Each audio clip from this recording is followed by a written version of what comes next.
ଶୁଣିବା ମନପବନର ଆଉ ଏକ ଗପ। ମହାକାଶ ସମ୍ପର୍କରେ ଜାଣିବା କଥା। ପରିବେଷଣ ଶିବାଶିଷ ମହାନ୍ତି। ଲିପୁ ଦାଣ୍ଡ ଘରର ସୋଫାଟି ଉପରେ ବସି ଗୋଟିଏ ବିଜ୍ଞାନ ପତ୍ରିକାର ପୃଷ୍ଠା ଓଲଟାଇ ଚାଲିଥିଲା। ହଠାତ୍ ତା ଆଖିରେ ପଡ଼ିଗଲା ମହାକାଶର 3-4ଟି ଗ୍ରହ ଗୁଡ଼ିକର ଚିତ୍ର ଉପରେ। ସେ ଦେଖିଲା କେଉଁ ଚିତ୍ର ତଳେ ବୃହତ୍ତମ ଗ୍ରହ ବୃହସ୍ପତି ଲେଖା ହୋଇଛି ତ ଆଉ କେଉଁଠାରେ ବଳୟ ଗ୍ରହ ଶନି, ୟୁରେନସ୍, ନେପଚୁନ ଇତ୍ୟାଦି ଚିହ୍ନିତ ହୋଇଛି। ଚିତ୍ରଗୁଡ଼ିକୁ ଦେଖି ଲିପୁର କୌତୂହଳ ବଢ଼ିଗଲା। ଅନେକ ଗୁଡ଼ିଏ ପ୍ରଶ୍ନ ତାର ଛୋଟିଆ ମୁଣ୍ଡଟିଏ ଜାଲ ବିଛାଇଲା ପରି ଖେଳି ବୁଲିଲା। ତହୁଁ ସେ ସିଧା ଚାଲିଲା ତାର କକେଇ ଗୌତମଙ୍କ ନିକଟକୁ। ଗୌତମ ବିଜ୍ଞାନରେ MSc ପାସ୍ କରି 1-2 ମାସ ହେଲା ଘରକୁ ଫେରିଛନ୍ତି। ଲିପୁ ତାଙ୍କ ପାଖକୁ ଦୌଡ଼ି ଯାଇ ସେ ବହିଟାକୁ ଦେଖାଇଲା ଏବଂ କହିଲା, କକେଇ, ଏଥିରେ ଯେଉଁ 4 ପ୍ରକାର ଚିତ୍ର ରହିଛି ସେଗୁଡ଼ିକ ସମ୍ପର୍କରେ ମୋତେ ଟିକିଏ ବୁଝାଇ ଦିଅ ନା। ଗୌତମ ଟିକିଏ ହସି ଲିପୁକୁ ପାଖରେ ବସାଇଲେ ଏବଂ କହିଲେ, ତୁ ଚିତ୍ରରେ ଯେଉଁ 4ଟି ଗ୍ରହ ଦେଖୁଛୁ ସେଗୁଡ଼ିକ ମଧ୍ୟରୁ ପ୍ରଥମଟି ହେଉଛି ବୃହସ୍ପତି ଗ୍ରହ।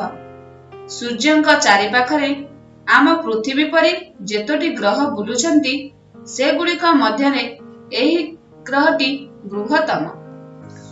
ପ୍ରକୃତରେ ଏହା ଆମ୍ଭମାନଙ୍କୁ ଯେତେ ବଡ଼ ଦେଖାଯାଇଥାଏ ତାହା ସେପରି ନୁହେଁ। ଏକ ପ୍ରକାଣ୍ଡକାୟ ଘନ ବାଦଲ ଦ୍ୱାରା ଏହା ଢାଙ୍କି ହୋଇ ରହିଥିବାରୁ ଆମକୁ ଏପରି ବଡ଼ ଦେଖାଯାଏ। ତୁ ଜାଣିଛୁ ନା ଲିପୁ, ଆମ ପୃଥିବୀରେ କେତୋଟି ଚନ୍ଦ୍ର ଆମେ ଦେଖୁ? ହଁ, ଗୋଟିଏ, ଲିପୁ କହିଲା। ବୃହସ୍ପତିର 62ଟି ଚନ୍ଦ୍ର ରହିଛି।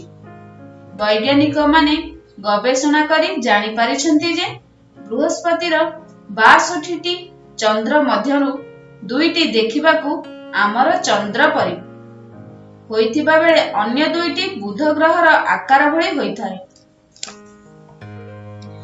ଆଉ କେତେକ ଚନ୍ଦ୍ର ଏଗୁଡ଼ିକ ଅପେକ୍ଷା ଆହୁରି ବଡ଼ ଦେଖାଯାଏ। ଗାନିମେଡି ହେଉଛି ଏହାର ବୃହତ୍ତମ ଚନ୍ଦ୍ର। ଏହାର ପୃଷ୍ଠଭାଗକୁ ଦେଖିଲେ ଜଣାପଡ଼େ ସତେ ଯେପରି ଏକଦା ବରଫ ଦ୍ୱାରା ଏହି ଚନ୍ଦ୍ରଟି ତିଆରି ହୋଇଥିଲା। ସୌରଜଗତର ଏହା ଏକମାତ୍ର ଉପଗ୍ରହ ଯାହାର କି ନିଜର ଚୁମ୍ବକୀୟ କ୍ଷେତ୍ର ଅଛି। ଆଇଓ ହେଉଛି ବୃହସ୍ପତିର ଅନ୍ୟ ଏକ ଗୋଲାକୃତି ଏବଂ ବାଦାମୀ ରଙ୍ଗ ବିଶିଷ୍ଟ ଚନ୍ଦ୍ର। ଏହା ମଧ୍ୟରେ ଅନେକ ଗୁଡ଼ିଏ ଆଗ୍ନେୟଗିରି ରହିଛି ଏବଂ ସେଗୁଡ଼ିକରୁ ପ୍ରତି ମୁହୂର୍ତ୍ତରେ ତରଳ ଲାଭା ବାହାରୁଥାଏ। ବୃହସ୍ପତିର ଅନ୍ୟ ଏକ ଚନ୍ଦ୍ର କାଲିଷ୍ଠୋ ଦେଖିବାକୁ ବାଦାମୀ ରଙ୍ଗ ବିଶିଷ୍ଟ। ଏହା ମଧ୍ୟରେ ହଜାର ହଜାର ଆଗ୍ନେୟଗିରି ରହିଥିବାରୁ ଏହା ଏପରି ରଙ୍ଗ ଧାରଣ କରିଥାଏ। ଏହି ଗ୍ରହର ଆଉ ଗୋଟିଏ ଚନ୍ଦ୍ର ୟୁରୋପା ଦେଖିବାକୁ ଖୁବ୍ ଉଜ୍ଜ୍ୱଳ। ସୁନେଲି ବର୍ଣ୍ଣ ବିଶିଷ୍ଟ ଏହି ଚନ୍ଦ୍ରଟିରେ ଅନେକ ଗୁଡ଼ିଏ ଫାଟ ରହିଥିଲେ ମଧ୍ୟ ଦୂରରୁ ତାର ଉପରି ଭାଗ ବେଶ୍ ଚିକଣିଆ ଜଣାପଡ଼େ।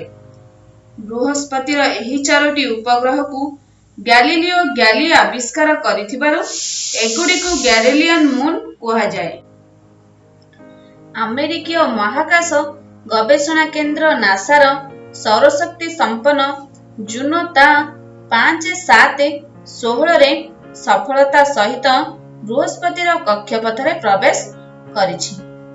ପୃଥିବୀର ଦୀର୍ଘ 5 ବର୍ଷ ଯାତ୍ରା କରିବା ପରେ ଏହା ବୃହସ୍ପତିର କକ୍ଷରେ ପହଞ୍ଚିଛି।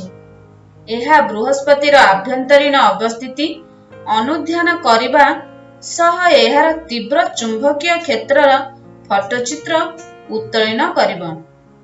ଏଥର ଲିପୁର ଅନୁରୋଧରେ ଗୌତମ ଶନି ଗ୍ରହ ବିଷୟରେ କହିଲେ। ଏହା ଦେଖିବାକୁ ବୃହସ୍ପତି ଭଳି, କିନ୍ତୁ ଏହାର ଚାରିପାଖରେ ଗୋଟାଏ ବଳୟ ଘେରି ରହିଥିବାରୁ ଏଇଟି ଖୁବ୍ ସୁନ୍ଦର ଦେଖାଯାଏ। ଏହି ବଳୟଟି ମହାକାଶରେ ବୁଲୁଥିବା ଉଲ୍କା ପିଣ୍ଡ ଭଳି ଅସଂଖ୍ୟ ଛୋଟ ଛୋଟ ଖଣ୍ଡ ଦ୍ୱାରା ଗଠିତ।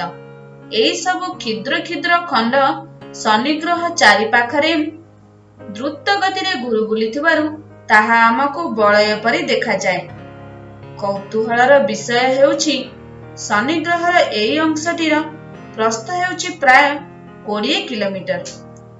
ବୋଧହୁଏ ଏଇଥିପାଇଁ ଆମକୁ ଏହି ଗ୍ରହଟି ଅଧିକ ସୁନ୍ଦର ଦେଖାଯାଏ।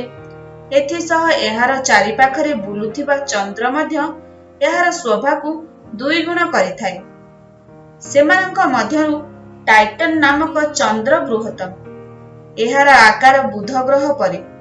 ବିଶାଳ ଗାନିମେଡ୍ ପରେ ଏହା ସୌରଜଗତର ଦ୍ୱିତୀୟ ବୃହତ୍ତମ ଉପଗ୍ରହ। ଏହାର ପୃଥିବୀ ଭଳି ଏକ ବାୟୁମଣ୍ଡଳ ରହିଥିଲେ ମଧ୍ୟ ଏଥିରେ କୌଣସି ଜୀବଜନ୍ତୁ ବାସ କରନ୍ତି ନାହିଁ। ଆମେ ଯଦି ଗୋଟିଏ ଦ୍ରୁତଗାମୀ ଉଡ଼ାଜାହାଜର ଘଣ୍ଟାକୁ 300 କିଲୋମିଟର ବେଗରେ ଯିବା, ତେବେ ବୃହସ୍ପତି ନିକଟରେ ପହଞ୍ଚିବା ବେଳକୁ 200 ବର୍ଷ ଲାଗିବ। ଶନି ଗ୍ରହକୁ ଲାଗିବ 400 ବର୍ଷ। ଶନି ଗ୍ରହ ପରେ ଆଉ ଯେଉଁ 2ଟି ଗ୍ରହ ସୂର୍ଯ୍ୟଙ୍କୁ ପରିକ୍ରମଣ କରୁଛନ୍ତି, ସେମାନେ ହେଲେ ୟୁରେନସ୍ ଏବଂ ନେପଚୁନ୍। ଏଗୁଡ଼ିକ ଦେଖିବାକୁ ବୃହସ୍ପତି ଗ୍ରହ ପରି। ପୂର୍ବରୁ ମୁଁ ଯେଉଁ ଉଡ଼ାଜାହାଜରେ ଯିବା କଥା କହୁଥିଲି, ସେଥିରେ ବସି ୟୁରେନସ୍କୁ ଗଲେ ଆମକୁ ପ୍ରାୟ 1000 ବର୍ଷ ଲାଗିବ।